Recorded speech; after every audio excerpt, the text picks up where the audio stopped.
A bullet tore through a 6-year-old boy's shoulder at 1:47 in the morning. He weighed 43 pounds. He was homeless.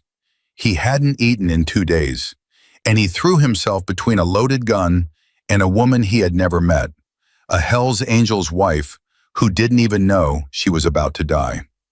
The shooter aimed at her through a diner window. The boy screamed one word, "Gun!" and the bullet found him instead. He hit the pavement bleeding, 6 years old, shot, and he would do it again. What happened next brought 800 bikers to their knees. If this story moves you, subscribe to this channel and follow this story all the way to the end. Drop a comment and tell me what city you're watching from. I want to see how far this story travels. Eli Marsh had not spoken to another human being in 11 days. Not because he couldn't, not because he didn't want to, but because at 6 years old, he had already learned the most brutal lesson the world teaches. When you're invisible, you stay alive. When you open your mouth, people find you. And when people find you, they hurt you. He crouched behind a dumpster at a gas station off Interstate 10, somewhere between Phoenix and Tucson, and he held his breath. His fingers gripped the straps of a SpongeBob backpack with a broken buckle. Inside that backpack was everything he owned: one shirt, socks with holes, a dead phone with 3 photos of his sister, and at the very bottom, wrapped in a gas station napkin like it was made of gold, a crayon drawing. 2 stick figures holding hands under a yellow sun. Purple letters, Eli and Nora forever. Nora drew it the day before they took her away. Eli's mother, Wendy, died of an overdose 7 months ago. 2 days after the funeral, Child Protective Services showed up. They took Nora, she was 8, and placed her in foster care. Eli was supposed to go to his stepfather, Craig. The system decided a man with a temper was better than nothing. Craig broke Eli's collarbone 4 months ago over spilled orange juice. The snap was so loud Eli heard it before he felt it. Craig stood over him and said, "Clean it up." Eli ran that night. He hadn't stopped running since. 4 months on the street had taught him things no 6-year-old should know. Which dumpsters get emptied on which days. Which truck drivers leave food on their bumpers out of habit. How to sleep with one eye open. How to wake at the sound of a footstep from 30 feet away. But nothing had taught him what to do about what he was watching right now. 2 men had just stepped out of a black pickup truck. They moved together, perfectly timed, like they'd practiced this 100 times.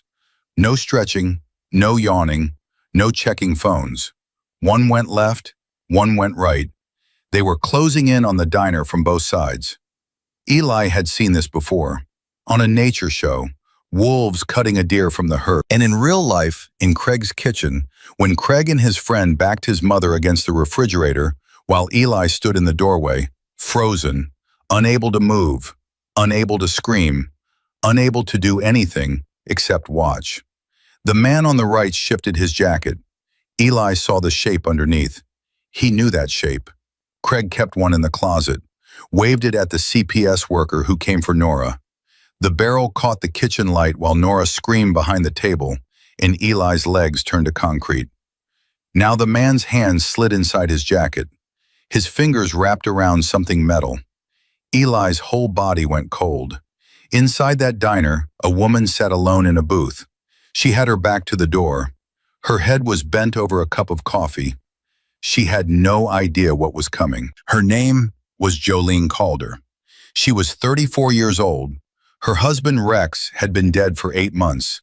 A motorcycle accident on a canyon road that she had never, not for one single day, believed was an accident. Rex was the sergeant-at-arms of the Hells Angels Arizona chapter. He could ride a curb at 70 miles an hour in the rain. He didn't just slide off a canyon road on a clear Tuesday night. Jolene was wearing his leather vest tonight. The patches on it she had earned beside him, not just behind him. She was riding his old Harley, and in 72 hours, she had a court date that could take everything from her. Rex's brother Dane had filed for full custody of Rex's estate, the house, the life insurance, and guardianship of Sophie, Jolene and Rex's 5-year-old daughter. Dane's lawyer wore suits that cost more than Jolene's motorcycle. The petition said Jolene was unfit, gang affiliations, unstable lifestyle, no income. What the petition didn't say was that Dane owed gambling debts so deep they had their own gravity. And Sophie's trust fund, the one Rex set up before he died, was worth $1.2 million. Dane didn't want Sophie. He wanted what Sophie was worth. Jolene's phone buzzed on the table. She picked it up. The lock screen photo hit her in the chest the way it always did. Sophie, in an oversized Hells Angels t-shirt, sitting on Rex's Harley, grinning like she owned the world. The text read, "Mommy, when are you coming home? Mrs. Patterson smells like cats." Jolene almost smiled. Mrs. Patterson was the babysitter. Jolene's thumb hovered over the keyboard. She started typing, stopped, deleted it. Some answers couldn't fit in a text message. Some promises had to be made in person. She took another sip of coffee. She didn't look at the parking lot. She didn't see the black truck. She didn't see the two men. She didn't see the gun rising toward the window behind her. Rex had taught her to read parking lots the way other husbands taught their wives to read wine labels. But tonight, her mind was on Sophie, on the court date, on the fact that in 3 days, a judge could hand her daughter to a man who saw a 5-year-old girl and calculated her dollar value. She didn't see death walking toward her, but Eli did. The gun cleared the jacket. Black metal caught the parking lot light. The barrel leveled at the diner window, aimed straight at the back of Jolene's head. Every survival instinct Eli had screamed at him to stay down, stay small, stay invisible. This was not his fight. This was not his problem. Nobody had ever stepped in for him. Nobody saved his mother when Craig pinned her against the wall. Nobody came when Eli screamed for help in that kitchen. He screamed, and silence answered. That was the world. That was the deal. His fingers brushed the outline of Nora's drawing through the backpack fabric, and he heard her voice. 4 months ago, small and shaking, the last thing she said to him before they put her in the car. Eli, do something, please. He hadn't done anything.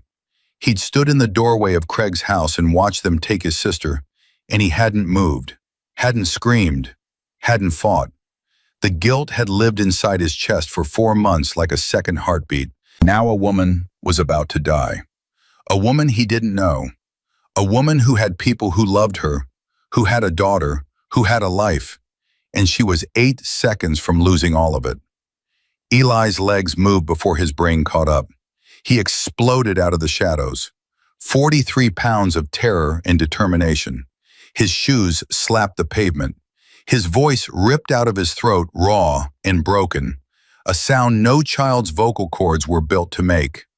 Gun! The shooter's head snapped toward him. The barrel swung away from the window, away from Jolene, toward the sound, toward the boy. Inside the diner, Jolene's head jerked up. The shot cracked across the parking lot like the sky splitting open. Birds scattered from the power lines. Eli felt fire explode through his left shoulder. The impact spun him sideways, and he hit the asphalt hard, cheek against the ground, the world tilting and blurring. Warmth spread fast through his hoodie. His own blood, hot and wet and everywhere. He was 6 years old, and he had just been shot. But the gun wasn't pointed at the woman anymore. The barrel had followed him. The bullet had found him instead of her. And lying on that pavement, bleeding, terrified, Eli felt something he hadn't felt in 4 months. Not since Craig's kitchen, not since Nora's voice. He felt like he'd finally done something. Jolene heard the gunshot and her body took over before her mind caught up. She'd been married to a Hells Angel for 9 years. She knew the sound of a firearm the way most people know a car horn. She dropped off the booth seat, hit the floor, rolled toward the door. The second shooter was coming through the entrance. His gun was just clearing his coat. Too slow. Half a second too slow. Jolene launched out of a crouch, 125 pounds of fury channeled into his ribcage. She drove her shoulder into his sternum and felt the air leave his lungs. His shot went wild, punching a hole in the ceiling. Plaster rained down. Jolene pulled the knife from her belt. 6 inches of steel Rex gave her on their 3rd anniversary. She grabbed the shooter's gun arm and opened his forearm with the blade. Not deep, just enough. His fingers spasmed. The weapon clattered to the floor. "Tell Dane I said hello," she hissed. The man's eyes went wide. He hadn't expected her to know who sent him. The black pickup roared to life outside. The first shooter, the one who'd fired at Eli, scrambled into the passenger side, clutching his wrist. Tires screamed against asphalt. The truck tore toward the interstate on-ramp. Planned extraction. Professional. The second man ripped free of Jolene's grip, left blood on the floor, and sprinted for the door. Jolene let him go, because 20 feet away a boy was lying on the pavement. Small. So impossibly small. She ran to him, and the sight nearly broke her legs out from under her. He was barely bigger than Sophie, wearing a hoodie so thin she could almost see through it, sneakers with the soles peeling off, blood pooling beneath his shoulder, spreading across the asphalt in a dark, growing circle. She dropped to her knees, pressed both hands into his shoulder. His blood was hot against her palms. "Stay with me, kid. Stay with me. Look at me. What's your name?" His eyes were glassy. Shock was setting in, but he focused on her face. "Eli. Eli, I'm Jolene. Can you hear me?" "Yeah. You just stepped in front of a bullet for me. Do you understand that? You just saved my life." He blinked. His breathing was fast, shallow, scared. "Why?" Jolene's voice cracked. "Why would you do that?" The answer came in fragments, broken pieces between gasps. Each one landed like a hammer. "Because nobody stepped in front of one for my mom." Jolene's hands pressed harder. "Because Nora begged me to do something, and I froze." His eyes filled with tears, not from pain, from something deeper. "Because I can't live with that quiet one more day." Jolene stared at this boy, this 6-year-old who weighed nothing, who owned nothing, who had been thrown away by every system designed to catch him. And she saw something in his face she recognized. The guilt, the rage, the desperate need to make up for a moment when he couldn't protect someone he loved. She saw herself, smaller, different story, same wound. "You listen to me, Eli. You did not fail your sister. You hear me? You were a child. You are a child. What happened to your mother and your sister was not your fault, not one piece of it." "I didn't move," he whispered. "She screamed and I didn't move." "You moved tonight. You moved when it counted, and I'm alive because of it." Sirens wailed in the distance, growing louder. Someone inside the diner had called 911. Jolene kept her hands on Eli's shoulder, and she did not let go. She watched his blood soak through her fingers, and she made a decision right there on that asphalt that would change both their lives forever. The paramedics arrived fast. They tried to separate Jolene from Eli. She didn't let them. "Ma'am, we need space to work." "He saved my life. He's got no one. I'm not leaving him." "Are you family?" Jolene looked at Eli, at his thin arms, at the SpongeBob backpack someone had set beside the gurney, at the blood, his blood, still warm on her hands. "Yeah," she said, "I am." She climbed into the ambulance.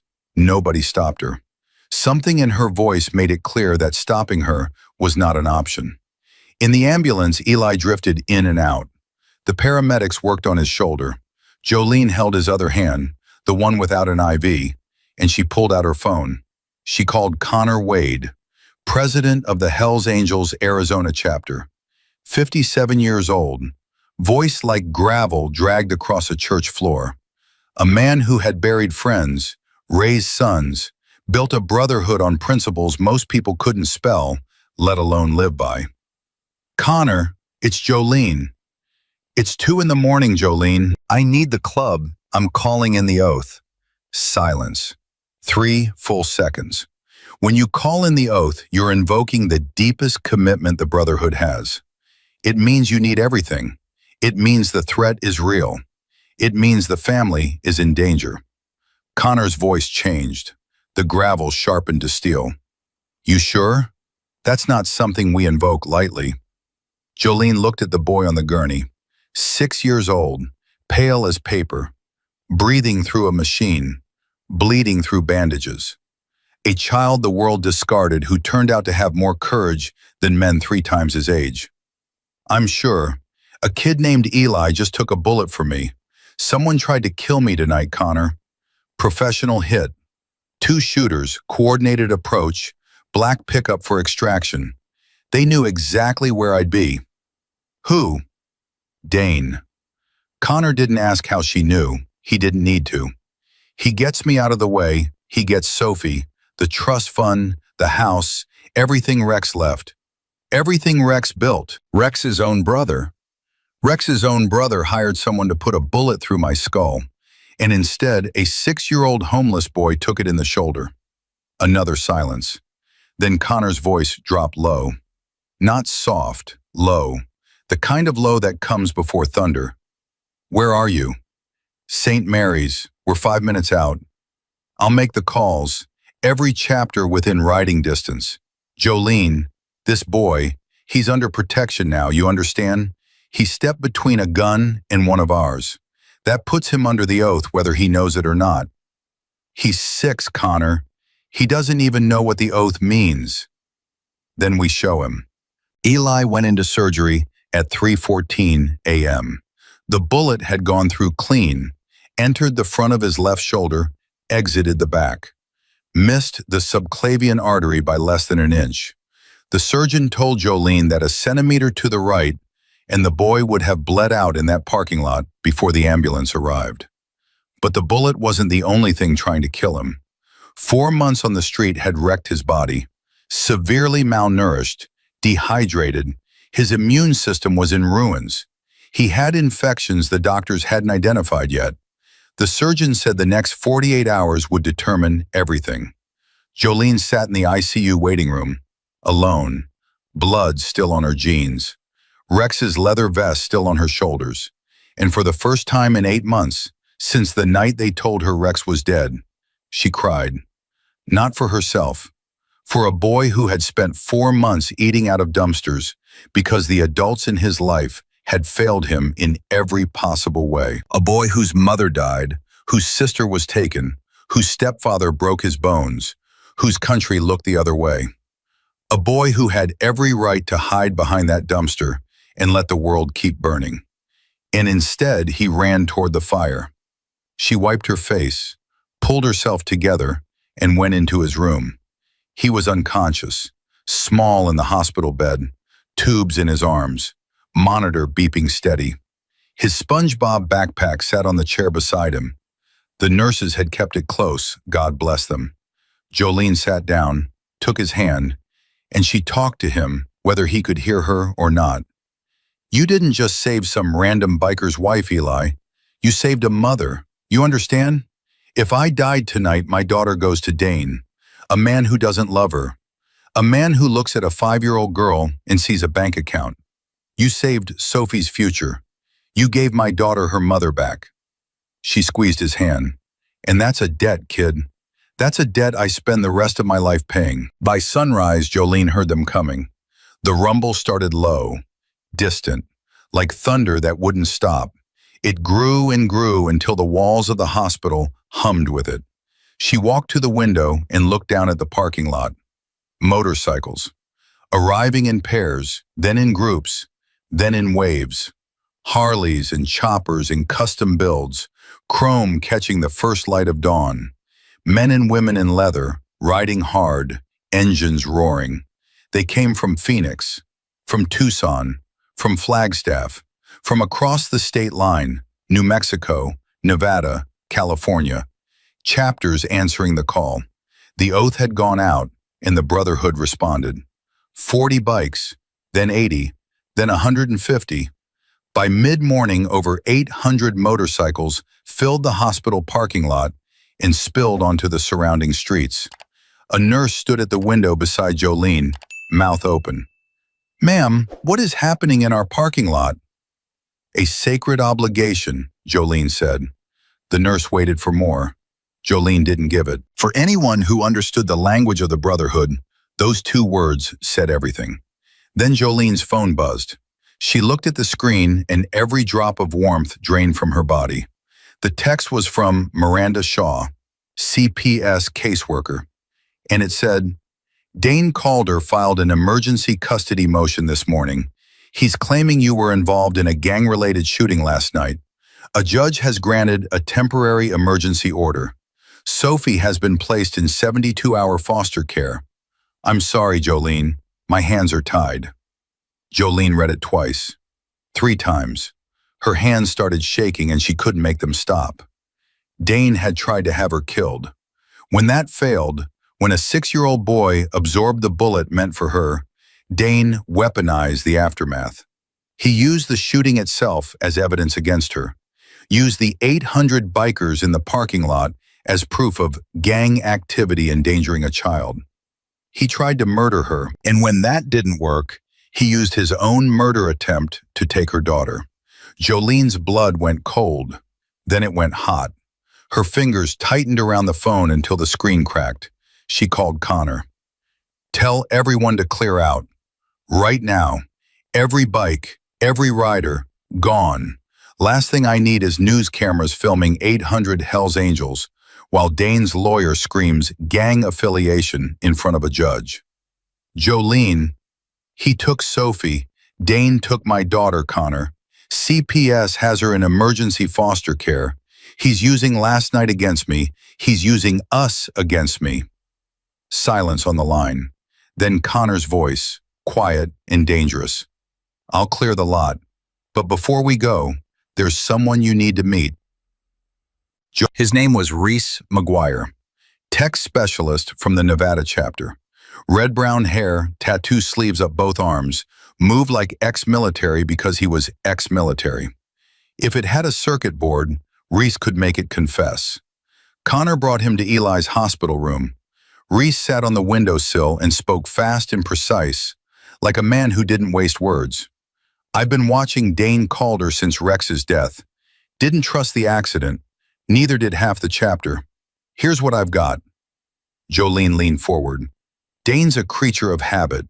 He meets his bookie every Tuesday and Friday at a bar called the Copper Rail, meets his lawyer Wednesday mornings at a coffee shop on 5th. And he's been meeting a man named Victor Slade in public places, parks, food courts, parking garages. Slade's a professional, former military, dishonorable discharge, done contract work for cartels, private security firms, and anyone else who pays." "Slade's the shooter?" "One of them. Dane pays him through a shell company registered to his girlfriend's name. The money trail is sloppy, amateur hour, but we need more than a money trail. We need audio. We need Dane on tape ordering the hit. We need it before that custody hearing." "When's the hearing?" 46 hours. Jolene closed her eyes. 46 hours. Sophie was in a stranger's house right now, probably crying, probably asking for her mother.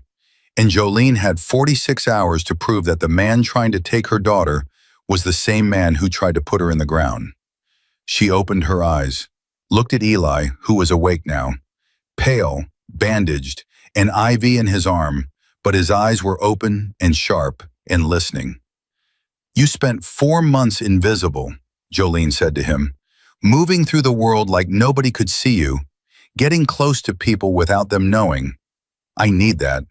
I need someone who can follow Dane without being noticed. Someone small enough, quiet enough to get close and record what he's planning."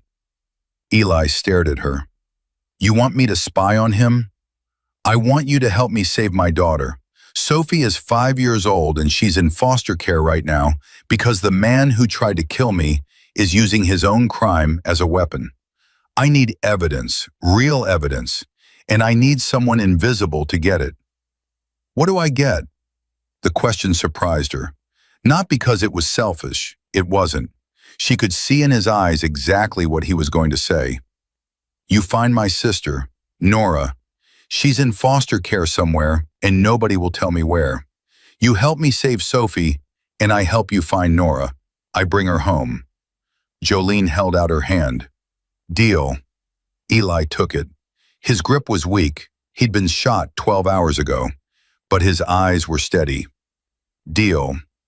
And just like that, a Hell's Angel's wife and a 6-year-old runaway shook hands on a plan that would either save 2 children or destroy them both. The clock started. 46 hours. Sophie was waiting. Nora was lost. Dane was circling. And somewhere out there, Victor Slade was reloading. Eli looked at Jolene. When do we start? Now. 44 hours left. That number burned inside Jolene's chest like a lit fuse she couldn't pull out. Sophie was somewhere in a stranger's house, sleeping in a bed that wasn't hers, holding a pillow that didn't smell like home. And every minute Jolene sat in this hospital room was a minute she wasn't getting her daughter back. Reese had the plan mapped out in his head before Jolene finished her coffee. He talked fast because the clock demanded it. Dane meets Victor Slade tomorrow at noon. The copper rail. If we can get Eli inside that bar close enough to capture audio of Dane confirming the hit, we've got what the DA needs. But timing is everything. One wrong move and Dane spooks. He spooks, he runs. He runs. The evidence disappears and his lawyer walks into that hearing with nothing but Jolene's biker connections to wave in front of the judge. Jolene looked at Eli. He was sitting up in the hospital bed now, IV still in his arm, left shoulder wrapped tight in white bandages, already spotted with red. 12 hours ago, a bullet tore through that shoulder. 12 hours ago, he was behind a dumpster, invisible, surviving on silence. Can you do this? Jolene asked him. No pressure in her voice, just honesty. I need you to tell me the truth. If you're not ready, we find another way. Eli pulled at the edge of his bandage. His fingers were small and dirty, and they didn't shake. In Craig's house, he said, I learned how to walk from the bedroom to the kitchen without making a sound. If Craig heard me, he'd wake up. If he woke up, he'd hurt me.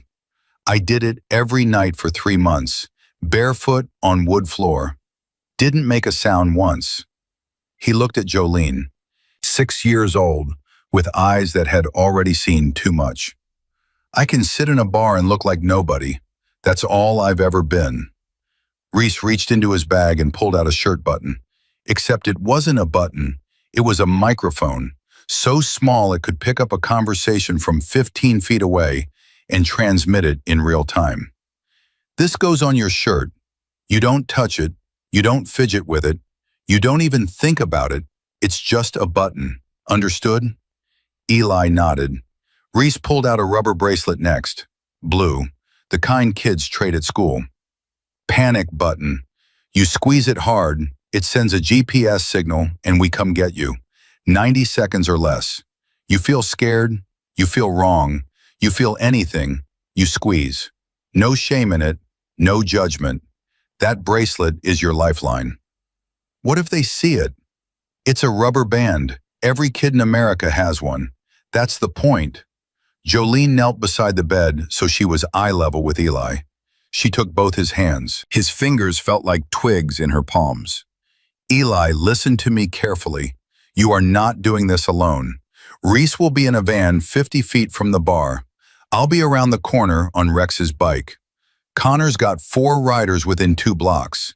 If anything goes wrong, anything, you hit that bracelet and we pull you out. You don't have to be brave in there. You just have to be invisible. And you've been doing that your whole life. What about Nora? The question came fast, like he needed to hear the answer one more time before he believed it. The second this is over, the second Sophie is safe, Reese finds Nora. He's already running the search. Foster care records, placement files, transfer logs. He'll find her, Eli. I promise you. People promise things all the time. My mom promised she'd stop using. Craig promised the judge he'd take care of me. Jolene didn't flinch. She held his gaze and she didn't let go of his hands. I'm not your mother, and I'm sure as hell not Craig. When I make a promise, I keep it. Ask anyone riding one of those 800 bikes. The oath isn't words, it's action. And I'm telling you right now, on Rex's grave, on Sophie's life, I will find your sister and I will bring her home. Eli stared at her for a long time. Then he nodded, once. Small, like something inside his chest unlocked for the first time in months. Okay, I'll do it. They discharged him against medical advice at 6 a.m. The doctor argued. Jolene argued harder. She signed every form they put in front of her. Reese gave Eli new clothes, jeans, a flannel shirt with the mic button sewn in, and a denim jacket that used to belong to Connor's nephew. The nephew died young. The jacket fit Eli like it had been waiting. Connor showed up at the hospital exit with 2 riders flanking him. He looked at Eli, this tiny, bandaged boy in an oversized jacket, and something shifted in his face.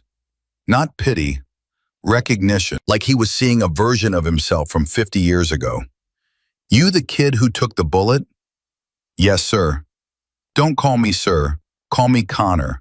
And from this moment forward, you're under the protection of every man and woman who wears this patch. Anyone touches you, they answer to us. You understand? Yes. Connor. Connor almost smiled. Almost. Good. Let's go get Jolene's daughter back. They had 38 hours. Reese set up surveillance on the copper rail before lunch. He hacked the bar's security camera feed in 11 minutes and had audio monitoring in place within the hour. But the cameras were too far from the booths to pick up conversation. They needed someone inside, someone close, someone nobody would notice. At 11:45 a.m., Eli walked into the copper rail. His heart was slamming so hard he could feel it in his teeth. The bar smelled like stale beer and old grease. A TV above the counter played a baseball game nobody was watching. 3 men sat at the bar. A couple argued in a corner booth. And 2 booths from the back, Dane Calder sat with a half-empty whiskey glass, checking his phone every 30 seconds. Eli slid into a booth, pulled out the dead phone Reese had given him, loaded with a game to make it look real. He hunched over it like every kid in every restaurant, tapping the screen, invisible. In his ear, Reese's voice came through a tiny receiver hidden behind a Band-Aid. Good position. Audio is clean. Stay loose. Eli's shoulder throbbed under the bandage. The stitches pulled every time he moved. He focused on the phone screen and tried to breathe normally. 12 minutes later, Victor Slade walked in. Eli knew it was him before Reese confirmed it. Something about the way the man moved, controlled, deliberate, aware of every exit. He sat across from Dane without a greeting. No handshake, no small talk. 2 men conducting business they didn't want remembered. Dane spoke first, low, angry. She survived. You told me it was handled, Victor. You gave me your word. The kid complicated things, came out of nowhere, screaming, drew the shot. That wasn't in the plan. I don't pay you for plans that fall apart. Victor's voice dropped even lower. Eli leaned forward half an inch, pretending to squint at the phone screen. The job's not finished, just delayed. The woman's at the hospital with the kid. She's distracted, emotional. We can finish this. How much more? 20,000. Dane was quiet for 3 seconds. Eli counted each one. Then Dane said something that made every hair on Eli's arm stand up. What about the kid? The one who took the bullet? The woman's protecting him, keeping him close. That means she cares about him. Means we can use him. Eli's stomach dropped. They were talking about him, sitting 10 feet away, and they were talking about using him. Victor considered it. Could be leverage. Grab the kid, force Jolene to drop the custody fight. She backs off. You get Sophie. You get the trust fund. Clean. Can you do it? It's risky, but yeah. Give me 24 hours.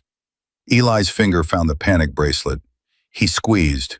Reese's voice in his ear, steady as concrete. Got it. Extraction team moving. Walk to the bathroom, now. Eli stood.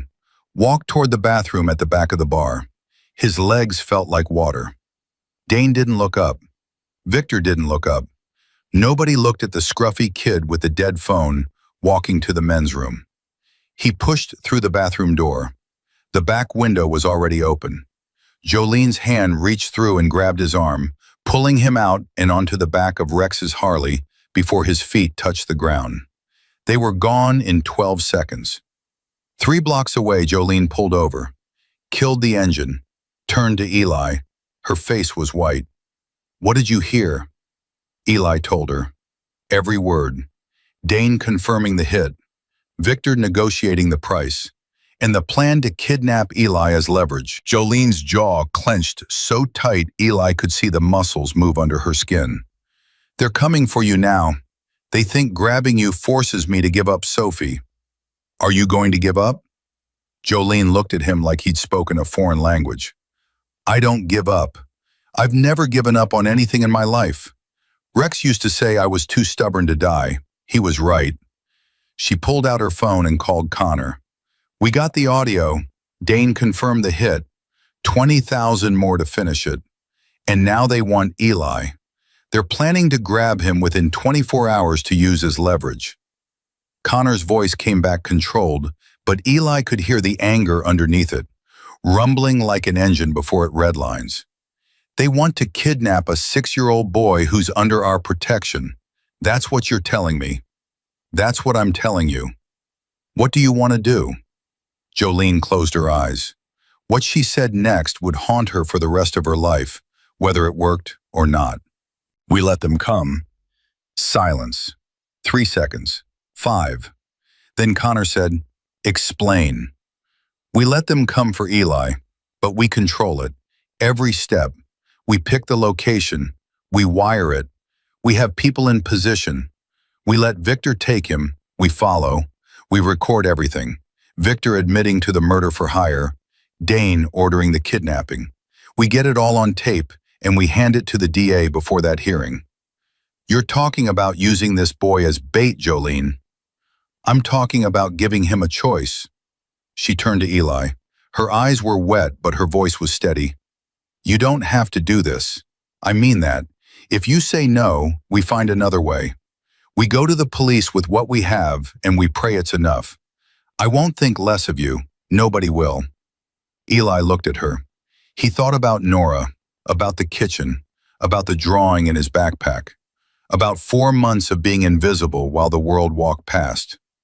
"If I don't do this, what happens to Sophie?" "Honestly, I don't know. The audio from the bar might be enough, or it might not. Dane's lawyer is good. He could argue it's out of context. He could delay. He could get the hearing postponed while Sophie stays in foster care for weeks, months. And if I do this, we get Dane on tape ordering violence against a child, his own niece's friend. There's no context that saves him from that. The judge hears it, and it's over." Eli pulled at the cuff of the denim jacket, Connor's nephew's jacket, a jacket that belonged to a boy who died young. He wondered if that boy had ever been scared. He wondered if being scared mattered when someone needed you. "I'll do it, but when this is done, when Sophie's safe, you find Nora. You bring her home to me. That's the deal.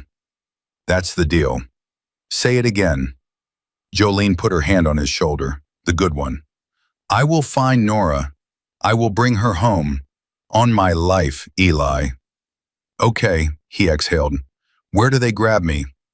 Reese found the location, a motel on Central Avenue. Room 112, ground floor, back corner, 2 exits. Reese spent 3 hours rigging it. Cameras in the smoke detector, microphones in the lamp, GPS repeaters in the walls. Every angle covered, every word captured. They put Eli in the room at midnight. A biker named Scarlett stood outside the door. Big woman, leather vest, arms like tire iron. Her job was to look bored and distracted, to be the obstacle that Victor could get past just easily enough to feel like he earned it. Jolene sat in the van with Reese 4 buildings away. She stared at the monitor showing Eli's room. The boy sat on the bed with his backpack in his lap. He'd taken out Nora's drawing and spread it on the blanket in front of him. Two stick figures, a yellow sun, purple letters. He's looking at the drawing, Jolene whispered. He's centering himself, Reese said. Kid's got nerves. I've seen guys twice his age fold under less. He shouldn't have to have nerves. He's 6. He's 6, and he already took a bullet. He's already past where most people break. Jolene pressed her fingers against the screen. Come on, baby. You've got this. 1:47 a.m.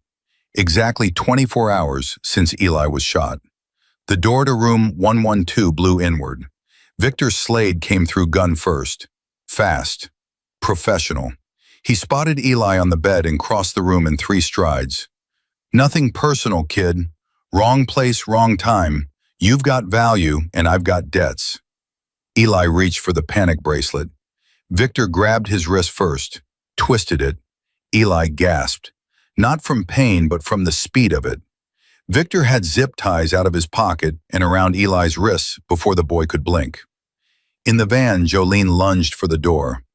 Reese caught her arm. Not yet. We need him to take Eli to the secondary location. We need the phone call to Dane. That's the evidence that buries him. He's got Eli. He's got a gun on a 6-year-old.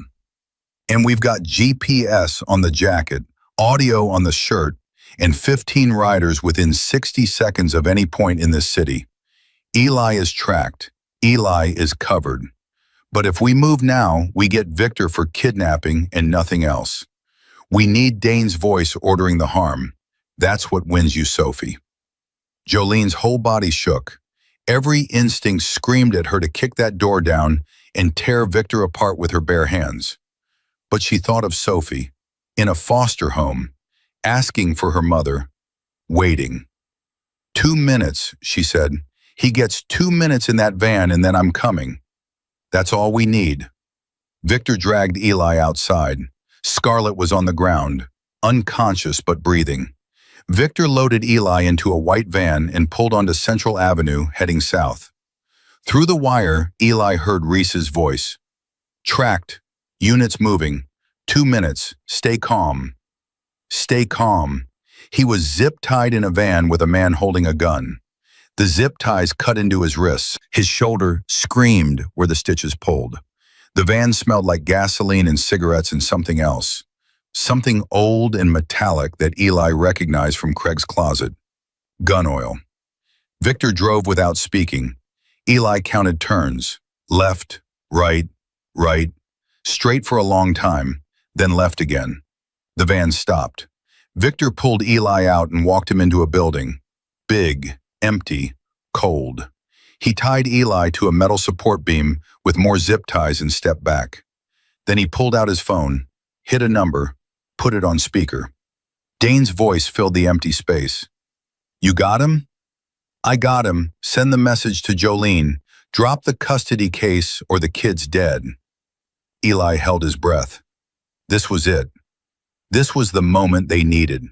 Dane didn't hesitate. Make sure she knows you're serious. Hurt him a little. Send proof. Victor went still. Something changed in his face. Eli watched it happen. A crack in the professional mask. Something underneath pushing through. That wasn't the deal, Dane. The deal changed. I want her broken. I want her to know that anyone she protects, anyone she loves, I can reach. Hurt the kid. Take a photo. Send it. Victor stared at Eli. His gun hand dropped half an inch. How old are you, kid? He asked quietly. 6. Got family? A sister, Nora. She's in foster care. I haven't seen her in 4 months. Something broke behind Victor's eyes. Not all at once, slowly like ice cracking under weight. I had a daughter, Victor said. Lily. She was 7. Hit-and-run driver, middle of the afternoon. She was riding her bike, just riding her bike. Eli didn't speak. He understood that this man was telling him something important. I spent 10 years trying to fill that hole with violence and money, taking jobs I shouldn't take, hurting people I didn't know, telling myself if I couldn't save my daughter, at least I could make enough money to drown out her voice in my head. Did it work? Not once, not for 1 second. She's still there, still 7, still riding that bike. Victor looked at the gun in his hand, then at Eli, then at the phone where Dane's line was still open. The man who hired me has a 5-year-old daughter. He's not trying to save her, he's trying to cash her in. And I was about to help him do to Sophie what somebody did to Lily. Eli's voice came out small but steady. You don't have to.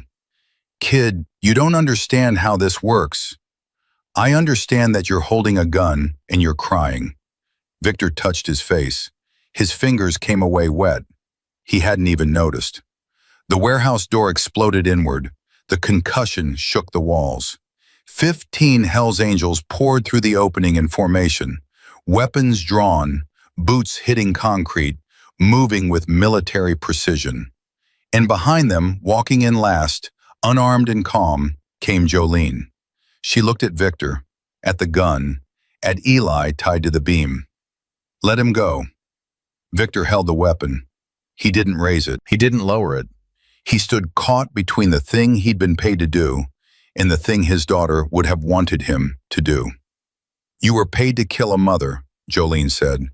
You were paid to take a child. Look at this boy. His sister was ripped away because nobody fought for her. Your daughter was taken because a driver didn't stop. How many more children have to lose the people who love them before someone says, enough? I say enough, and Dane hires someone else, someone who won't hesitate. Then testify. Give us Dane. Give us everything, the payments, the meetings, the plan. Trade what you know for a deal. You can't bring Lily back, but you can stop Dane from turning Sophie into the same kind of ghost. Victor looked at Eli, at the zip ties on a 6-year-old's wrists, at the bandage on his shoulder, spotted with blood from a bullet that Victor's partner fired 24 hours ago. He lowered the gun, set it on the concrete floor, raised both hands. I'll testify. I'll give you everything, every meeting, every payment, every word he said, but I need to know the kid's going to be okay. He's under the oath, Jolene said. He's going to be more than okay. She walked to Eli, cut the zip ties with Rex's knife, pulled him close. He pressed his face into her shoulder, the good one. And for the first time in 4 months, Eli Marsh let himself cry.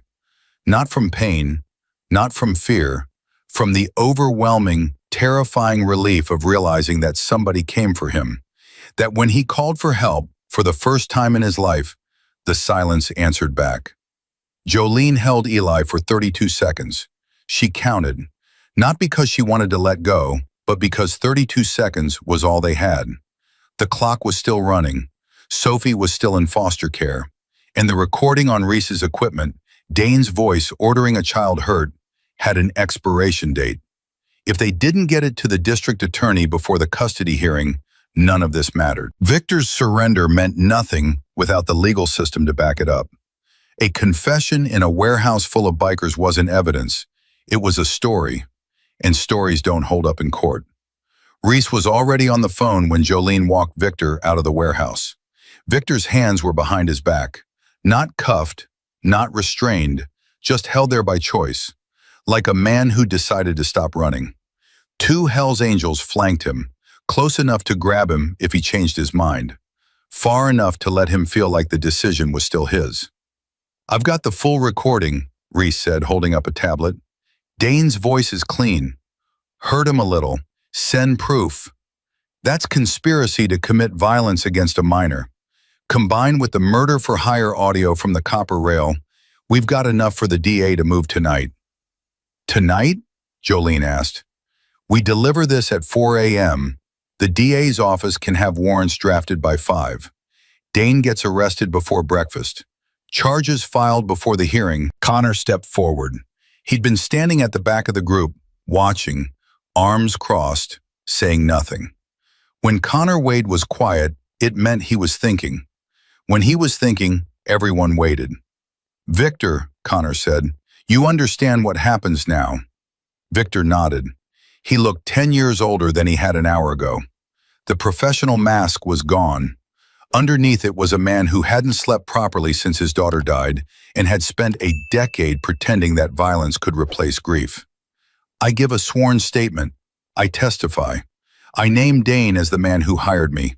I give dates, amounts, locations, everything. And you understand that the moment you do that, your old life is over. Every contract, every client, every connection, burned. You'll have enemies on both sides of the law. I've had enemies since Lily died, at least these ones I earned. Connor studied him. Then he turned to Jolene. Your call, he rides with us to the DA's office, or we drop him at the police station and let the system handle it. Jolene looked at Victor, at the man who'd shot at her through a diner window, at the man who'd kidnapped a 6-year-old boy and zip-tied him to a beam, at the man who'd lowered his gun because a child reminded him of his dead daughter. He rides with us. I want him in front of the DA telling the truth with his own mouth. No lawyers filtering it. No plea deals negotiated in back rooms. Raw truth. That's what saved Sophie. They loaded into 3 vehicles. Jolene rode Rex's Harley with Eli behind her, his arms wrapped around her waist, his bandaged shoulder pressed against her back. He was too small for the bike. His feet didn't reach the pegs. She could feel him shaking, not from cold, from the adrenaline crash that hits when your body realizes the danger is over and punishes you for surviving it. You okay back there? She called over the engine. My shoulder hurts. I know, baby. We're almost done. Jolene? Yeah. Thank you for coming to get me. Her throat closed. She blinked hard and kept her eyes on the road. Always, Eli. Always. They reached the district attorney's office at 3:47 a.m. The building was dark except for a single light on the 4th floor. An assistant DA named Carmen Reyes, who worked overnight shifts because she had 3 kids and the daytime hours belonged to them. Reese had called ahead. Carmen was waiting at the door. She was 41, short, sharp, with reading glasses pushed up on her forehead and a coffee cup that looked like it hadn't been empty in 12 hours. She took one look at the group, a woman in a leather vest, a bandaged 6-year-old, a tech specialist with tattoo sleeves, and a professional hitman who looked like he'd just seen God and wasn't sure he believed, and said, "This better be worth waking my babysitter." "It's worth more than that," Jolene said. "A man named Dane Calder hired this man to kill me. When that failed, he filed a false emergency custody motion to take my 5-year-old daughter. My daughter is in foster care right now because the man who tried to murder me used his own crime as evidence against me. We have audio recordings of Dane ordering the hit and ordering violence against this child." Carmen's eyes dropped to Eli, to the bandage, to the blood spots seeping through. "How old are you, sweetheart?" "6, ma'am." "And someone shot you?" "Yes, ma'am. 2 nights ago, at the gas station." Carmen took off her glasses, rubbed her eyes, put them back on. "Come inside, all of you, and someone get this kid a juice box." They spent the next 2 hours in Carmen's office. Reese played the recordings. First, the copper rail, Dane's voice confirming the hit, negotiating price, discussing using Eli as leverage. Then the warehouse, Dane ordering Victor to hurt a child and send proof. Carmen listened to both recordings twice. The second time, her hand was gripping the edge of her desk so hard, her knuckles turned white. "This is real," she said, not a question. "Every word," Reese confirmed. "Time-stamped, GPS tagged, continuous recording with no breaks or edits. Chain of custody is clean. I can testify to the technical setup and authentication." Carmen looked at Victor. "You're willing to give a sworn statement? Under oath? Knowing that this ends your career and likely results in charges against you as well?" Victor sat with his hands on his knees. He hadn't moved in 20 minutes. "I took money to kill a woman, to kidnap a child. I knew what I was doing and I did it anyway. I don't get to walk away from that clean. But the man who hired me, he's going after his own niece, a 5-year-old girl. He doesn't want her. He wants her money. And if I don't talk, he finds someone else to finish what I started. Why should I believe you're not cutting a deal to save yourself? Because my daughter's name was Lily. She was 7 years old. She rode a pink bike with streamers on the handlebars. And every night for 10 years I've gone to sleep knowing I couldn't save her. I can't fix that, but I can stop a man from destroying another little girl's life. That's not a deal. That's the only thing I have left. Carmen stared at him for a long time. Then she picked up her phone. Judge Whitmore? It's Carmen Reyes. I know what time it is. I need emergency warrants. Conspiracy to commit murder, solicitation, child endangerment, kidnapping. Defendant is Dane Calder. Yes, I'm sure. I have audio evidence and a cooperating witness. I need these warrants signed before 6 a.m. She hung up, looked at Jolene. Warrants will be ready by 5:30. Arrest team mobilizes at 5:45. If your brother-in-law is where I think he is, he'll be in handcuffs before 6. Jolene's legs almost gave out. She grabbed the edge of the desk. Eli reached up and took her hand. We did it? He asked. Almost, kid. Almost. Carmen turned to Victor. I need your sworn statement now. Every detail. Start from the first time Dane contacted you. Victor talked for 90 minutes straight.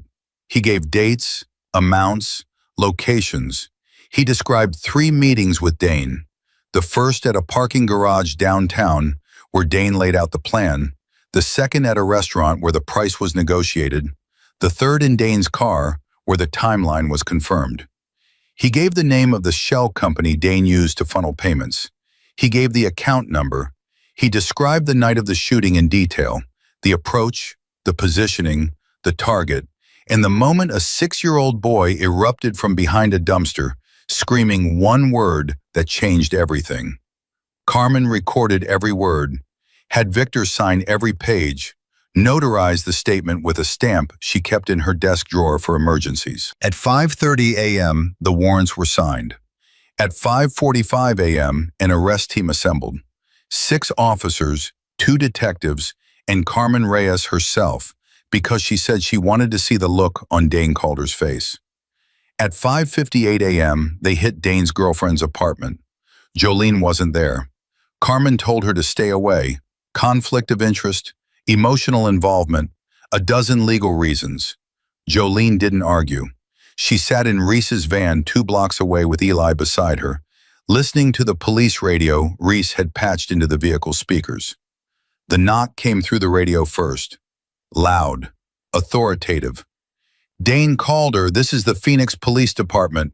We have a warrant for your arrest. Open the door. Silence. Shuffling. A woman's voice, the girlfriend, confused, scared. What's happening? Dane, what did you do? Shut up, don't open that. The door came down. Officers shouted commands. Dane's voice cut through, high and panicked, all the arrogance stripped away. This is a mistake. I didn't do anything. I want my lawyer. I want my lawyer right now. Carmen's voice, calm and precise. Dane Calder, you are under arrest for conspiracy to commit murder, solicitation of murder, child endangerment, and kidnapping. You have the right to remain silent. This is insane. My brother just died and his biker wife is trying to frame me. Sir, your cooperating witness has provided a detailed sworn statement. We have audio recordings of you ordering a professional hitman to kill Jolene Calder and to physically harm a 6-year-old child. I suggest you exercise your right to remain silent because everything you say right now is being recorded. Dane went quiet.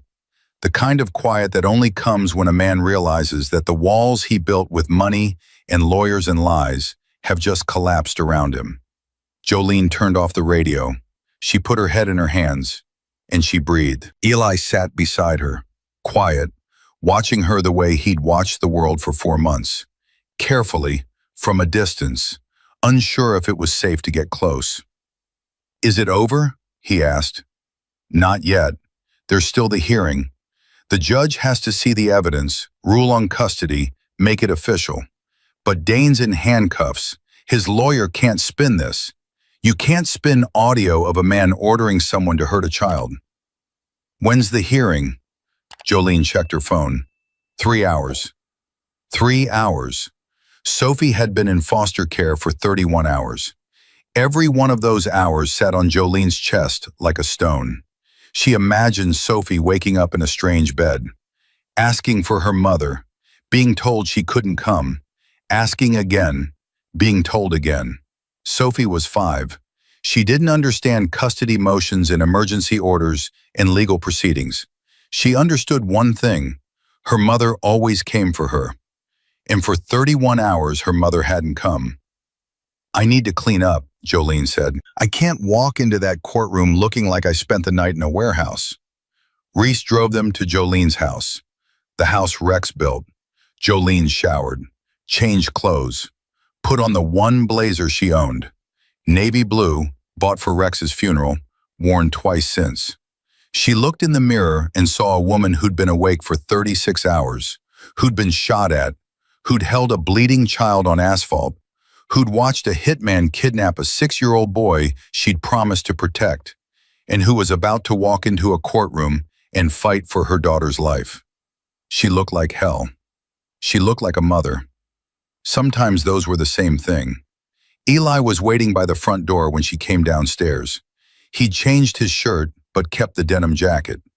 Connor's nephew's jacket. He stood with his backpack on his good shoulder, the SpongeBob face grinning absurdly in the morning light. "You don't have to come," Jolene told him. "Yeah, I do." "You've done enough, Eli. More than enough. You can stay here and rest." "I'm coming. Sophie doesn't know me yet, but she will. And when she asks what happened, I want to say I was there. All of it. Start to finish." Jolene didn't argue. She'd learned in the last 48 hours that arguing with Eli Marsh was like arguing with gravity. Technically possible, ultimately pointless. They arrived at the courthouse at 8:30 a.m. Connor was already there, wearing a suit jacket over his Hells Angels t-shirt, which was the closest thing to formal wear he'd managed in 3 decades. Reese carried a briefcase full of evidence: recordings, transcripts, Victor's sworn statement, financial records tracing Dane's payments to the shell company. Carmen Reyes met them at the courthouse steps. She looked at Eli, small, bandaged, standing between a biker president and a woman in a funeral blazer, and something softened in her face. "The judge has been briefed on the arrest. He's reviewed the warrant applications and the initial evidence. Dane's lawyer filed a motion to delay the hearing this morning. Judge denied it." "What about Dane?" "He's being held without bail. His lawyer is furious. The judge doesn't care." They walked into the courtroom. Jolene sat at the petitioner's table with Carmen beside her, Reese behind them, Connor in the front row, Eli in the seat next to Connor, his feet not touching the floor, his backpack in his lap. Dane's lawyer was already there, a man named Hargrove who wore a suit that probably cost $3,000 and an expression that said he knew his client was finished, but intended to bill him for every remaining minute. He stood alone. Dane was in a holding cell somewhere in the building, wearing orange instead of his usual cashmere. The judge entered. Judge Michael Whitmore, 63 years old, former family law attorney, known for 2 things: his patience and his complete inability to tolerate anyone who used children as weapons. This court is convened to hear the emergency custody petition filed by Dane Calder regarding the minor child Sophie Calder, age 5. Given the events of the last 48 hours, I have reviewed additional materials submitted by the District Attorney's Office. Mr. Hargrove, is your client prepared to proceed? Hargrove stood slowly. Your Honor, my client was arrested this morning on charges he strenuously denies. We request a continuance to allow. Denied. Your client filed an emergency motion claiming the child was in danger. I granted that motion in good faith. I have since learned that your client is the source of the danger. We proceed today. Carmen stood. Your Honor, the people submit the following evidence. Audio recordings of Dane Calder confirming a contract to kill Jolene Calder, the child's mother. Audio recordings of Dane Calder ordering a professional hitman to physically harm a 6-year-old child named Eli Marsh, who is present in this courtroom. A sworn statement from the hitman, Victor Slade, detailing the conspiracy. And financial records showing payments from a shell company controlled by Dane Calder to Victor Slade. She played the recordings. Dane's voice filled the courtroom, clear, undeniable. Heard him a little. Send proof. Eli heard his own name in that courtroom and felt his stomach flip. He gripped the straps of his backpack. Connor put a hand on his knee, heavy, warm, steady, an anchor. Hargrove tried. He objected to the recordings. Overruled. He questioned the chain of custody. Carmen dismantled him in 4 sentences. He suggested the recordings were manipulated. Reese took the stand and spent 15 minutes explaining the technical authentication in language so precise that even the court reporter nodded along. Then Carmen called Jolene. Jolene walked to the witness stand. She sat down. She didn't fidget. She didn't look away from the judge. Mrs. Calder, can you describe the events of 2 nights ago? Jolene spoke for 12 minutes. She described the gas station, the black pickup, the 2 men converging, the gunshot, the boy on the pavement, the blood. She described calling Connor, the hospital, the 800 motorcycles, and then the text from CPS, Sophie taken, Dane's motion filed, her daughter in foster care because the man who tried to kill her had weaponized his own crime. Her voice broke once, only once, when she said Sophie's name. She paused, swallowed, continued. My husband built this family. He built our home. He set up a trust fund for Sophie because he wanted to make sure she was taken care of no matter what happened. And his own brother tried to kill me to steal it. Not for Sophie, for himself. Dane Calder has a gambling debt of over $200,000. Sophie's trust fund is worth $1.2 million. He doesn't want custody. He wants a bank account. Judge Whitmore listened without interrupting. When Jolene finished, he looked at the evidence file for a long time. Then he looked at Hargrove. Does the defense wish to present testimony? Hargrove stood, sat back down, stood again. Your Honor, at this time the defense withdraws the custody petition. The courtroom went silent. Carmen's head snapped toward him. Excuse me? My client withdraws his petition for custody and guardianship of the minor child, Sophie Calder. Judge Whitmore leaned forward. Mr. Hargrove, your client doesn't get to withdraw quietly and walk away. A child was removed from her mother based on your client's filing. That child spent 31 hours in emergency foster care based on claims I now know to be fraudulent. This court does not simply move on.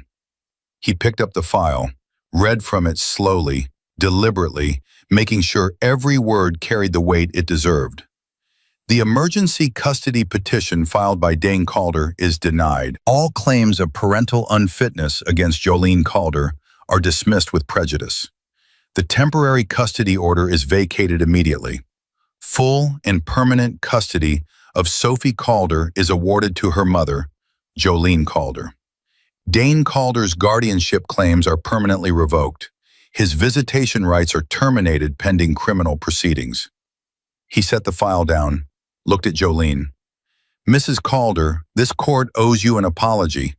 The emergency order that removed your daughter was granted based on information that has proven to be not only false, but part of a criminal conspiracy. I am personally recommending a review of how emergency petitions are handled in this jurisdiction. No parent should have to endure what you've endured this week. He paused. His eyes moved to Eli. Is this the boy? Jolene nodded. His name is Eli Marsh. He's 6 years old. He took a bullet that was meant for me. Without him, I wouldn't be standing here. Sophie wouldn't have a mother. Judge Whitmore studied Eli for a long moment. Young man, I've been on this bench for 22 years. I've seen a lot of courage in this courtroom. Yours is something I won't forget. Eli didn't know what to say, so he said the truest thing he could think of. I just didn't want to be quiet anymore. The gavel came down. It was over. Jolene walked out of the courtroom and her legs finally betrayed her. She made it to the hallway before she collapsed against the wall, sliding down until she was sitting on the floor, hands over her face, sobbing. Connor stood over her. Reese knelt beside her. Eli sat down next to her on the cold courthouse floor and put his small hand on her arm. "We can go get Sophie now," he said. She looked at him through her fingers, laughed, cried, both at the same time. Yeah, we can." They drove to the foster home. Jolene didn't speed because she didn't trust herself behind the wheel. Reese drove. Jolene sat in the passenger seat, gripping the dashboard. Eli was in the back, quiet, watching the streets roll by. The foster home was a small house with a chain-link fence and a yellow door. Jolene was out of the truck before it fully stopped. The foster mother opened the door with Sophie already pulling at her hand, trying to get past, trying to get outside, trying to run. "Mommy!" Sophie broke free. 5 years old, tangled blonde curls, bare feet on concrete, running with everything she had. She hit Jolene at full speed, and Jolene caught her, and they went down together on the front lawn, holding each other so tight that neither one could breathe. "I knew you'd come." Sophie's voice was muffled against Jolene's neck. "I told them you always come. I told Mrs. Garcia. I told the other kids. I said my mommy always comes. I'm here, baby. I'm here. I'm never leaving you again. They took me, Mommy. They put me in a car and took me to a strange house, and I didn't know anyone, and I cried, and nobody came. I know, sweetheart, and I am so sorry. That will never happen again. Do you hear me? Never." Sophie pulled back. Her face was red and wet and fierce. "Promise?" "Promise. On Daddy's name. On everything." Sophie buried her face in Jolene's shoulder again. Then she looked up and saw Eli standing by the truck. Bandaged shoulder, denim jacket, SpongeBob backpack. A boy who looked almost as lost as she'd felt for the last 31 hours. "Mommy, who's that?" Jolene wiped her face, stood up with Sophie on her hip, walked to Eli. "Sophie, this is Eli. He's the boy who saved Mommy." Sophie studied him with the ruthless honesty only children possess. She looked at the bandage, at the stitches visible above his collar, at the careful way he held his left arm. "You got hurt saving my mom." "Yeah." "Did it hurt?" "Yeah, a lot." "Why did you do it?" Eli thought about it. He thought about Nora, about Craig's kitchen, about the drawing in his backpack and 4 months of silence, and the moment his legs moved before his brain caught up. "Because your mom matters, and because I was tired of being scared." Sophie looked at him for a long time. Then she held out her hand, small and formal, like she was conducting diplomacy on behalf of a very small nation. "Thank you, Eli. I'm Sophie. Do you want to come to our house? I have a turtle named Rocket and he's really slow, but I love him." Eli looked at Jolene. She nodded. He took Sophie's hand. "Yeah," he said. "I'd like that." They drove home together, all 3 of them. Jolene kept one hand on the wheel and one hand reaching back to touch Sophie's knee, just to make sure she was real, just to make sure this wasn't a dream that would dissolve when she opened her eyes. Sophie talked the entire drive, about the foster home, about Mrs. Garcia's cooking, about the other kids, about Rocket the turtle, about how she'd told everyone her mommy was coming, and they didn't believe her, but she was right. Eli listened and said nothing, and felt something inside his chest that he couldn't name. It was warm, and it was terrifying, and it made him want to run and stay at the same time.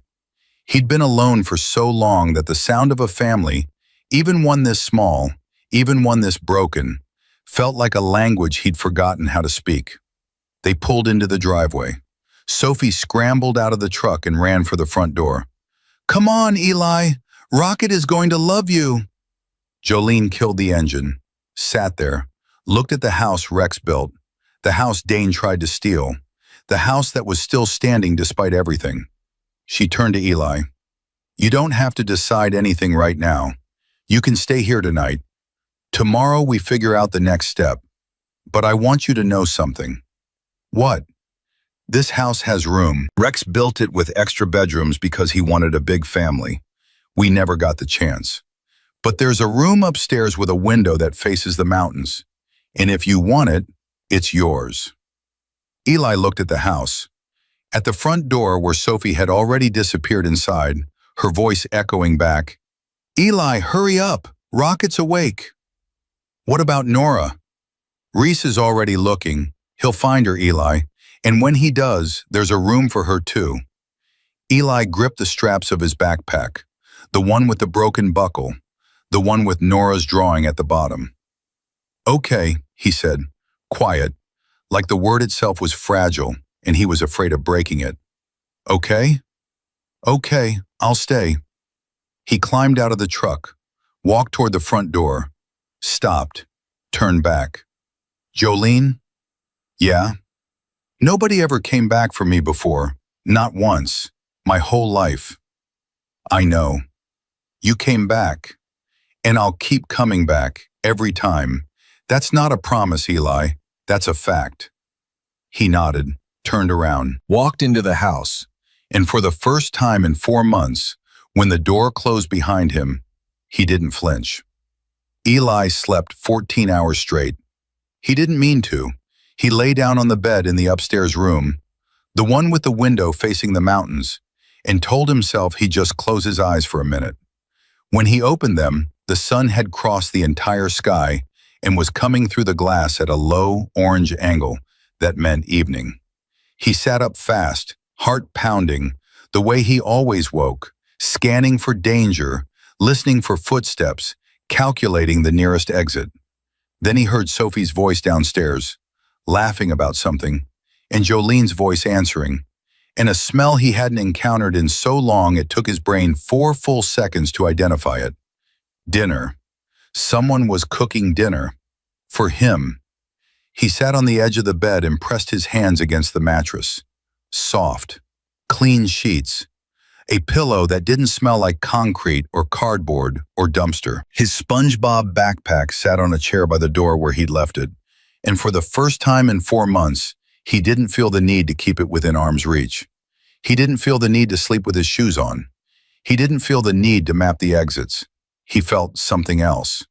Something that scared him more than Craig, more than Victor Slade, more than the bullet that tore through his shoulder. He felt safe. And safe was dangerous because safe could be taken away. Every time he'd felt safe before, in his mother's apartment, in the weeks before Craig's temper exploded, the feeling had been a lie. A setup. The universe letting him relax so the next punch landed harder. His shoulder throbbed as he pulled on a clean shirt Jolene had left folded on the dresser. He went downstairs slowly, one step at a time, ready to retreat. Sophie was sitting at the kitchen table feeding pieces of lettuce to a turtle in a plastic terrarium. "Rocket won't eat the red pieces," she announced without looking up.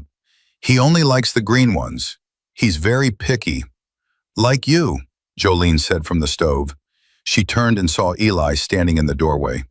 "Hey, you hungry?" He nodded. His stomach answered before he could, a growl so loud Sophie giggled. "Sit down," Jolene said. "It's nothing fancy. Chicken, rice, vegetables, Rex's recipe. He was a better cook than me, but don't tell anyone I said that." Eli sat. Jolene put a plate in front of him. He stared at it, a full plate of hot food, prepared by someone who knew he was coming down, prepared for him. He picked up the fork and his hands shook. "Eli?" Jolene's voice was gentle, careful. "Take your time." "I haven't sat at a table in 4 months," he said. The words came out before he could stop them. "Last time I sat at a table was Craig's house. He threw the plate at the wall because the rice was cold." Sophie looked up from the turtle. Her eyes were wide and she didn't say anything, and Eli immediately wished he hadn't spoken. He didn't want to scare her. He didn't want to be the kid with the terrible stories who made everyone uncomfortable. But Sophie surprised him.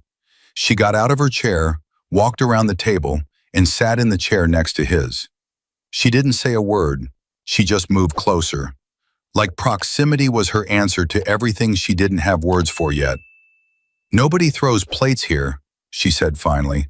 "Mommy doesn't even yell, except when Rocket gets out of his box and she can't find him." "That was one time," Jolene said.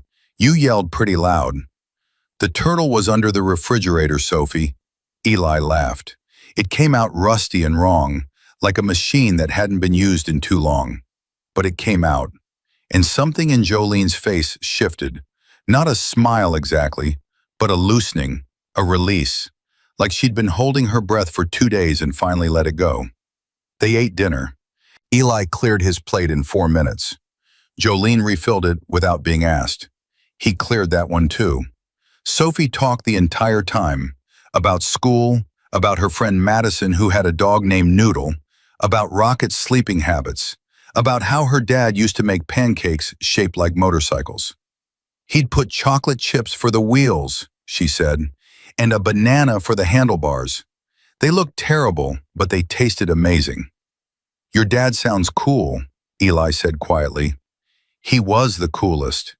He died, but Mommy says he still watches us."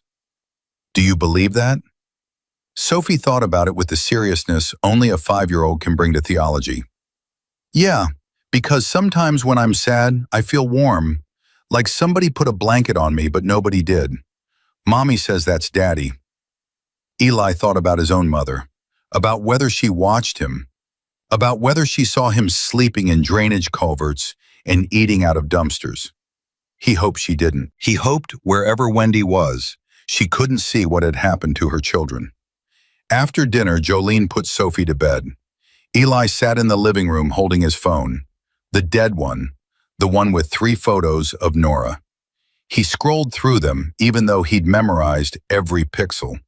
Nora at her 8th birthday, Nora on the first day of school, Nora asleep on the couch with a book on her chest, mouth open, the way she always slept when she was deep in a story.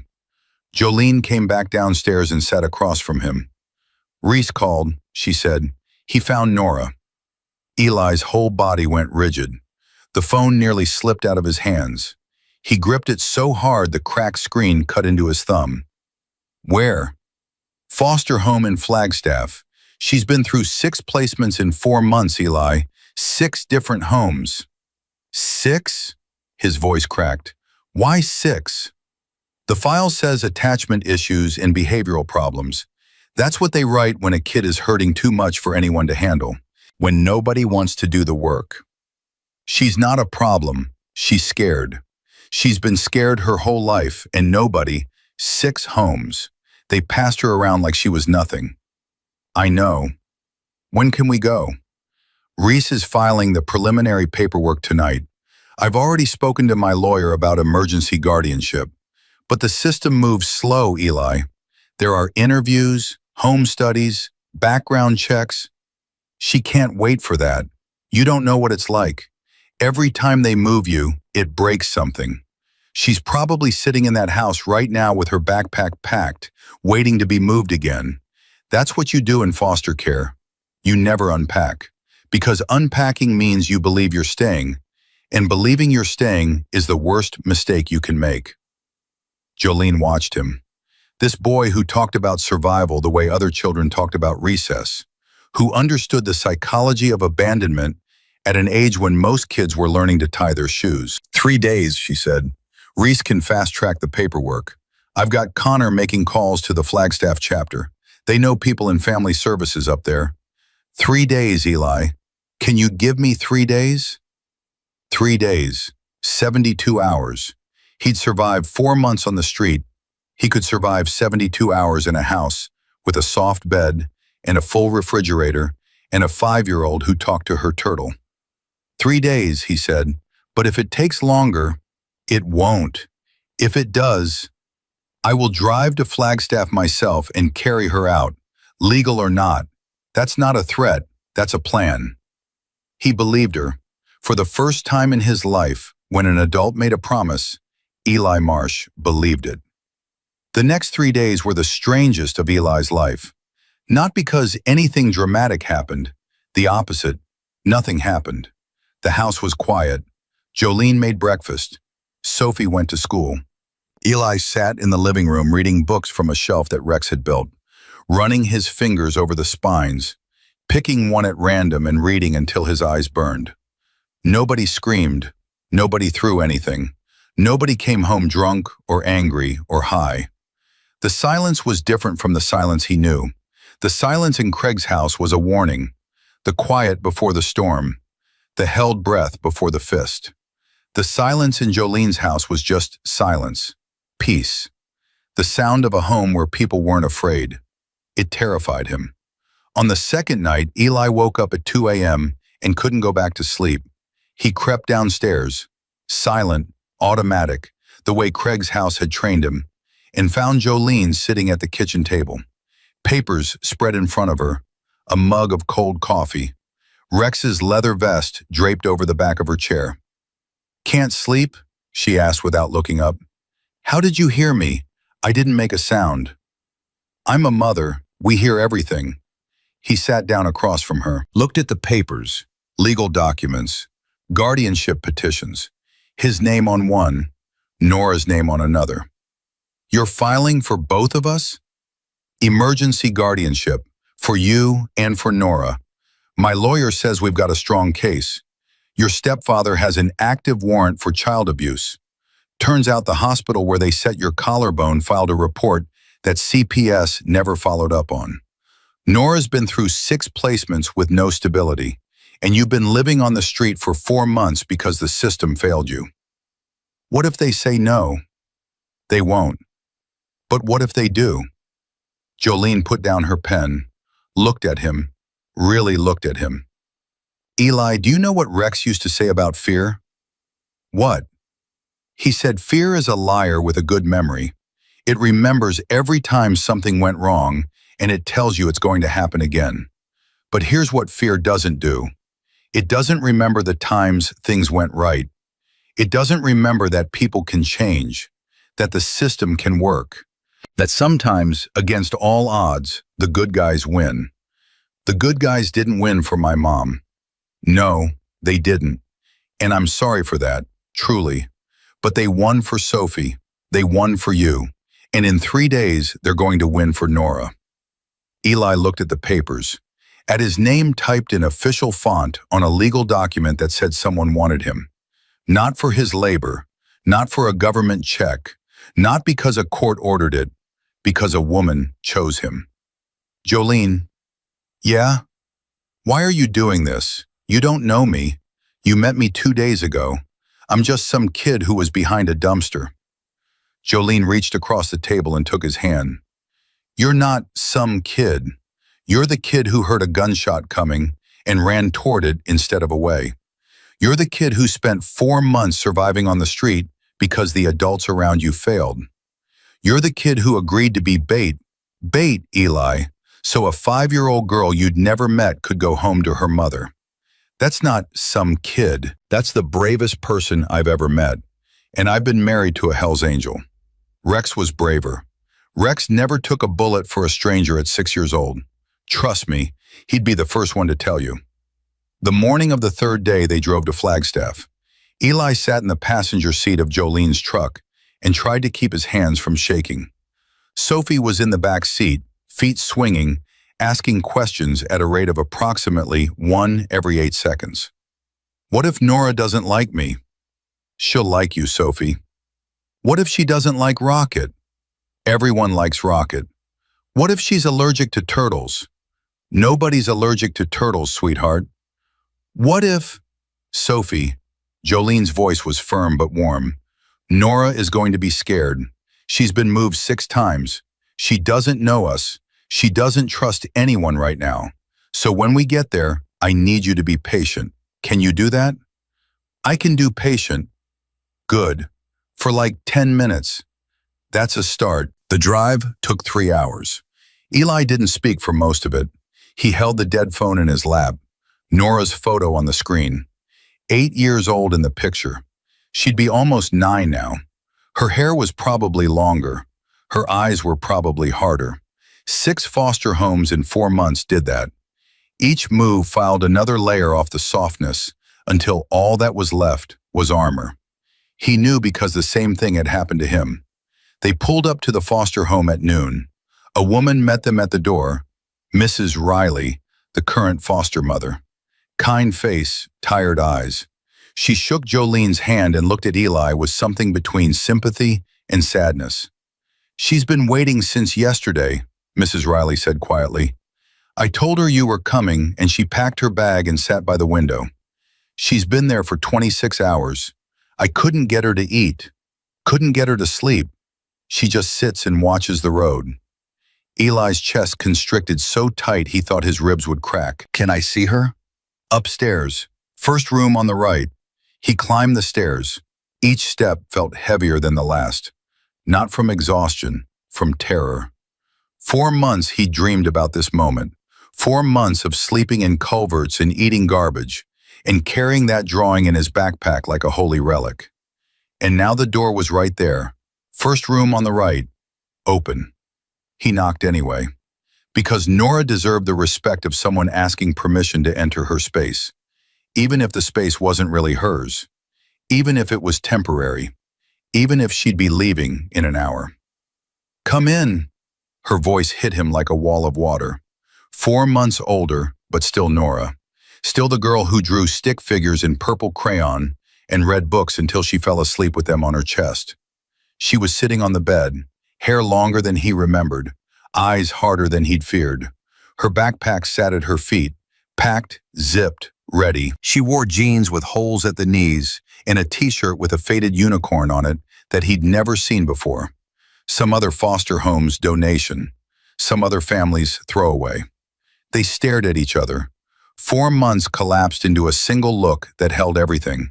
The separation, the fear, the guilt, the anger, the grief, the desperate hope that this moment was real and not another dream that would evaporate at dawn. "You got skinny," Nora said. "You got tall," Eli replied. A smile crossed her face, brief, reluctant, like she'd forgotten how and her muscles were protesting. "You said you'd come back. I'm sorry it took so long." 4 months isn't long. Her voice went flat, practiced, the voice of a child who'd learned to protect herself with distance. "It's forever. I know." "Do you?" "Because I waited, Eli. Every single day. Every new house. Every new family that wasn't really a family. Every night in a bed that wasn't mine. I waited. And you didn't come. I couldn't. I was on the street. I know where you were. Mrs. Riley told me. She said you were living behind a gas station. She said you got shot." Nora's voice cracked on the last word. The armor slipped. Underneath it was a 9-year-old girl who'd been terrified for 4 months that her brother was dead. "I got shot saving someone," Eli said. "A woman named Jolene. She's downstairs. She's the one who found you." "Why would she find me? She doesn't know me." "Because I asked her to. Because I made a deal. I helped save her daughter and she promised to find you. And she kept the promise, Nora. She actually kept it." Nora looked at him like he was speaking a language she used to know but had forgotten. "People don't keep promises." "She does. Mom said she'd stop using." "I know. Craig said he'd take care of us." "I know. The first foster family said they'd keep me forever. I was there 11 days. "I know, Nora. I know all of that. And I know you have every reason to think this is the same. But it's not. Jolene came back for me. She sat next to my hospital bed when I had nobody. She filed papers to take care of me. And she drove 3 hours to come get you because she promised me she would. What if she changes her mind?" "She won't." "You don't know that." "Yeah, I do. Because I tested it. I tested it in every way a 6-year-old can test a person. And she passed. Every single time." Nora gripped the straps of her backpack. Her knuckles were white. Her jaw was clenched. Everything about her posture said she wanted to believe him, and couldn't afford to. Then Eli did something he hadn't done in 4 months. He reached into his backpack and pulled out the napkin, unwrapped it carefully, held up the crayon drawing, Two stick figures, yellow sun, purple letters. Eli and Nora forever. Nora's face broke. Not slowly, all at once. The armor shattered. The distance collapsed. She let out a sound that wasn't quite a word and wasn't quite a cry. Something between both, something primal. The sound of a child realizing that the one person who never left her hadn't forgotten. "You kept it," she whispered. "Every day, every night. It was the last thing I looked at before I slept, and the first thing I touched when I woke up. It kept me alive, Nora. You kept me alive." She launched off the bed, hit him so hard he stumbled backward. Her arms wrapped around him, around the stitches, around the bandage, around all of it, and she held on like gravity depended on it. "I'm not leaving without you," Eli said into her hair. "We're going home." "Where's home?" "Downstairs. She's waiting for us." Nora pulled back, wiped her face with the back of her hand. The armor tried to slide back into place. He could see it, the instinct to protect, to harden, to prepare for the next disappointment. "If this doesn't work, it will. If it doesn't, Eli, if they move me again, if she gives us back, I need you to promise me something. Anything. Don't disappear, even if they separate us again, even if they send me to another state. Find me. Keep finding me, because everyone in my life has stopped looking, and I can't do it anymore. I can't sit by another window." Eli took her hand. His grip was stronger than it should have been for a 6-year-old. But 4 months on the street and a bullet through the shoulder had built something in him that age couldn't account for. "I will never stop looking for you. Not in 4 months, not in 4 years, not ever. You're my sister, and I already proved I'll take a bullet for the people I love." Nora almost smiled. Almost. "You got shot for a stranger. Imagine what I'd do for you." They walked downstairs together, Nora's hand in Eli's, her backpack on her shoulder, her face set in the careful blankness of a child who'd learned not to hope too loud. Jolene was standing by the front door. She looked at Nora and her breath caught. "Hi, Nora. I'm Jolene." Nora studied her, the leather vest over the t-shirt, the calloused hands, the eyes that were red-rimmed but steady. "Eli says you keep promises." "I do. He says you drove 3 hours to get me. I'd have driven 30. Nora's jaw worked, chewing on something she wanted to say but couldn't quite get out. Finally, she said, "The last family told me I had attachment issues, that I was difficult, that I push people away." "You probably do push people away, and I don't blame you. When everyone leaves, pushing first is just self-defense. But here's what I need you to know, Nora. I don't leave. I'm stubborn and I'm difficult too. Rex used to say I was the only person more hard-headed than a Harley engine. So you can push all you want. I'll still be here when you're done." Sophie appeared from behind Jolene's legs. She'd been quiet for almost 4 minutes, which was a personal record. "Hi, I'm Sophie. Are you Nora? Eli talks about you all the time. Do you like turtles? I have a turtle named Rocket. He's really slow, but he's the best turtle in the whole world." Nora blinked.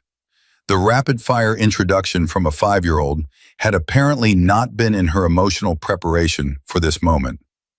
"I've never met a turtle," she said carefully. "You're going to love him. Come on, he's in the truck. Mommy let me bring him because I told her Rocket needed a road trip too." Sophie grabbed Nora's free hand and pulled her toward the door. Nora looked back at Eli, startled, overwhelmed, one hand held by her brother and the other by a 5-year-old stranger who was already treating her like family. Eli nodded. "Go ahead, it's okay." They loaded into the truck, Sophie in the middle with Rocket's terrarium on her lap. Nora on one side, Eli on the other, Jolene behind the wheel. She looked in the rearview mirror. 3 kids, 1 biological, 2 chosen, a turtle, an ocean of trauma between them, and somehow, impossibly, Sophie was already showing Nora how to feed Rocket the green lettuce pieces because he didn't like the red ones. Jolene started the engine, pulled out of the driveway. 3 hours back to Tucson, 3 hours home. Nora pressed her forehead against the window and watched the road unfold. After 20 minutes, so quietly that only Eli heard it, she whispered, "I unpacked my toothbrush at the last house. They moved me the next day." Eli reached over and took her hand. "Unpack everything this time." "What if?" "Everything. Trust me." Nora was quiet for a long time after that, but she didn't let go of his hand. Not once. Not for 3 hours. Not until they pulled into the driveway of the house Rex built, and Sophie said, "We're home." And Nora's fingers tightened around Eli's like she was holding on to the word itself, testing its weight, checking if it could bear the load of everything she needed it to mean. Home. 4 letters. The heaviest word in the English language when you've never had one. Nora tested every wall in that house. She tested them the way a demolition expert tests a building. Systematically, ruthlessly, looking for the crack that would bring the whole thing down. The first week, she refused to eat dinner, sat at the table with her arms crossed and her jaw locked, and stared at the plate like it had personally offended her. Sophie asked why Nora wasn't eating, and Jolene said, "She'll eat when she's ready." Jolene didn't push, didn't lecture, didn't threaten. She covered the plate with foil and put it in the refrigerator and said, "It's here when you want it." At 11 p.m., Eli heard the refrigerator open, heard the microwave hum, heard Nora eating alone in the dark kitchen, and he said nothing, because he understood that some battles have to be fought in private. The second week, Nora told Jolene she hated the house, hated the room, hated Arizona, hated everything. She said it loud enough for Sophie to hear, and Sophie's lip trembled, and Eli watched Jolene absorb every word without flinching. "Okay," Jolene said, "you can hate it. That's allowed. Dinner's at 6. The third week, Nora stayed out past dark, walked to the end of the street and sat on the curb for 2 hours. Jolene didn't chase her, didn't call the police. She turned on the porch light and sat on the front steps and waited. When Nora finally came back, walking slow, shoulders hunched, ready for the explosion, Jolene said, "You want hot chocolate? I just made some." Nora stared at her. "You're not mad?" "I'm glad you're home. I was testing you." "I know. Most people fail by now." "I'm not most people." Something shifted in Nora's face that night. Not a collapse, a softening, the first millimeter of armor letting go. She drank the hot chocolate. She sat on the couch next to Sophie, who was already asleep with Rocket's terrarium on her lap. And for the first time since arriving, Nora didn't sleep with her backpack zipped and ready by the bed. She unpacked one drawer, just one, socks and underwear, the smallest commitment she could make without risking everything. Eli noticed. He didn't say a word. By month 2, the backpack was in the closet. By month 3, Nora's crayon drawings started appearing on the refrigerator. First 1, then 3, then an entire gallery.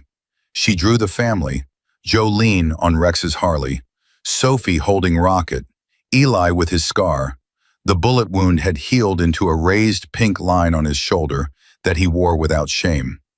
And in every drawing, the same element repeated. 4 stick figures holding hands. No yellow sun this time. Instead, she drew a roof over their heads. A house. Home. Dane's trial came in month 4. The prosecution called 11 witnesses. Victor Slade testified for 3 hours. He sat in the witness box in an orange jumpsuit and spoke in the flat, methodical voice of a man who had decided that honesty was the only currency he had left. He described every meeting with Dane, every payment, every instruction. He described the night at the gas station, the approach, the positioning, the moment a 6-year-old boy appeared from behind a dumpster screaming one word that changed the trajectory of a bullet in 4 lives. The defense attorney tried to break him, tried to paint him as a liar cutting a deal. Victor looked at him and said, "I killed people for money. I'm not proud of it. I'm not asking for forgiveness. I'm telling you what happened because a 6-year-old boy reminded me what courage looks like, and I'm too tired to keep lying." Eli testified. He sat in a chair that was too big for him, feet dangling above the floor, and he told the courtroom about the gas station, about the gun, about the moment he decided to run. The prosecutor asked him why he did it, and Eli said, "Because my sister asked me to do something, and I finally listened." Jolene testified. She told the jury about Rex, about the accident she never believed was accidental, about Dane's gambling debts, about Sophie's trust fund, about the bullet that hit a child instead of her. She didn't cry on the stand. She'd done her crying. What she gave the jury was something harder than tears. She gave them clarity. Every word precise, every fact accounted for. The voice of a woman who had been through fire and come out the other side holding evidence in one hand and her children in the other. The jury deliberated for 90 minutes. Guilty on all counts. Conspiracy to commit murder, solicitation, child endangerment, kidnapping. The judge sentenced Dane Calder to life without parole. He looked at Dane across the courtroom and said, "You tried to steal your brother's daughter for money. You hired a man to kill her mother. And when that failed, you ordered violence against a 6-year-old boy. This court has no mercy for you because you showed none to them." Dane was let out in handcuffs. He didn't look at Jolene, didn't look at anyone. The man who wore expensive suits and calculated his niece's dollar value walked out of the courtroom in orange. And Sophie's trust fund, every penny Rex set aside for his daughter's future, remained untouched. That night Connor called. "It's time," he said. "Dawn, the desert, full chapter." Jolene knew what he meant. She'd been waiting for it. They rode out before sunrise, Jolene on Rex's Harley, Eli behind her on the seat, arms around her waist, his feet still not reaching the pegs. Nora rode with Connor. Sophie rode with Reese, wearing a helmet so big it made her look like a bobblehead, grinning so wide her face could barely contain it. 800 motorcycles waited in the desert, arranged in formation. A bonfire at the center, flames reaching toward a sky that was just beginning to turn gold at the edges. 800 men and women who had ridden through the night from 6 states because the oath called, and they answered. Connor stood by the fire. He didn't make speeches. He wasn't built for them. But this morning was different. 2 months ago, a boy none of us knew took a bullet for one of ours. He was 6 years old. He weighed 43 pounds. He had nothing. No home, no family, no reason to believe anyone would ever do the same for him. And he ran toward a gun. He looked at Eli. That's not bravery. That's something bigger. That's the kind of courage that reminds the rest of us what we swore to be. He held up a patch, silver thread on black leather, 2 words, Lionheart. "Eli Marsh, come here." Eli walked forward. 800 bikers watched. The fire crackled. The sky burned.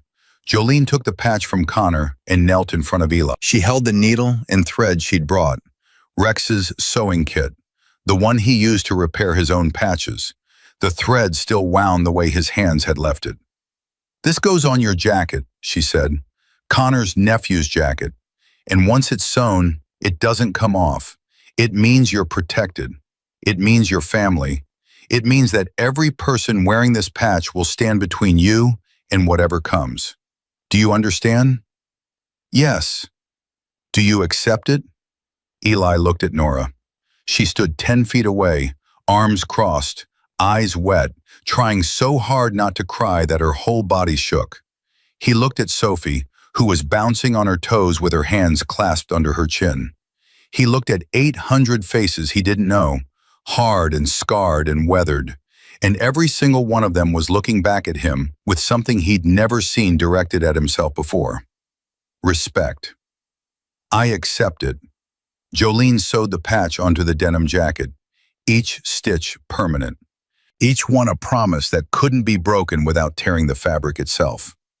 Then Connor held up a second patch, "Under protection, Marsh family. Nora Marsh. Nora walked forward. Her armor was on. Jaw set, eyes dry. The posture of a girl who'd survived 6 foster homes by refusing to let anyone see her break. Jolene sewed the patch onto a jacket Reese had found. Black leather, Nora's size, soft enough to wear every day. Nora stood still and watched every stitch, and when it was done, she touched the patch with her fingertips, tracing the letters of her own name. "This is real?" she whispered. "It's real.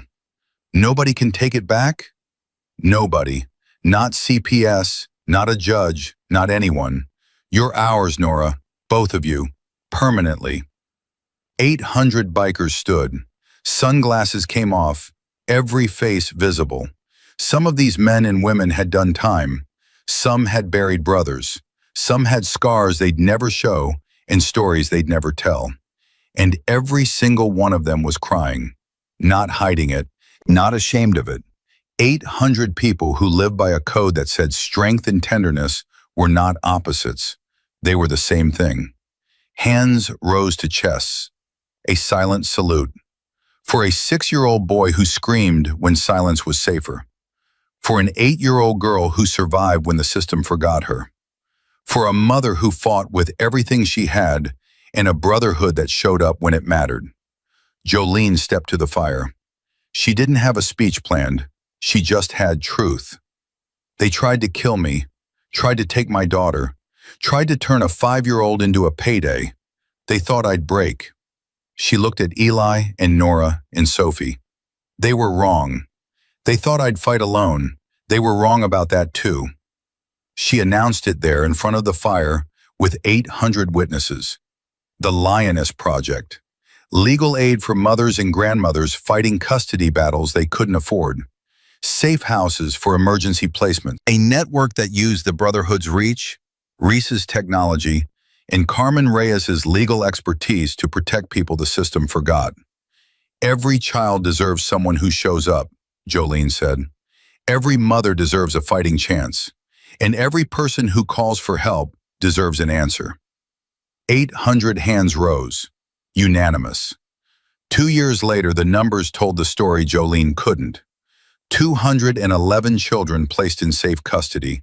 38 women escaped from domestic violence. 19 elders protected from family exploitation. Chapters in 6 states. A network of bikers and lawyers and social workers who decided that the vulnerable deserved defenders who understood what fighting actually meant. Eli was 8. He worked at Connor's garage on weekends, learning engines, learning that his hands could build things that lasted longer than pain.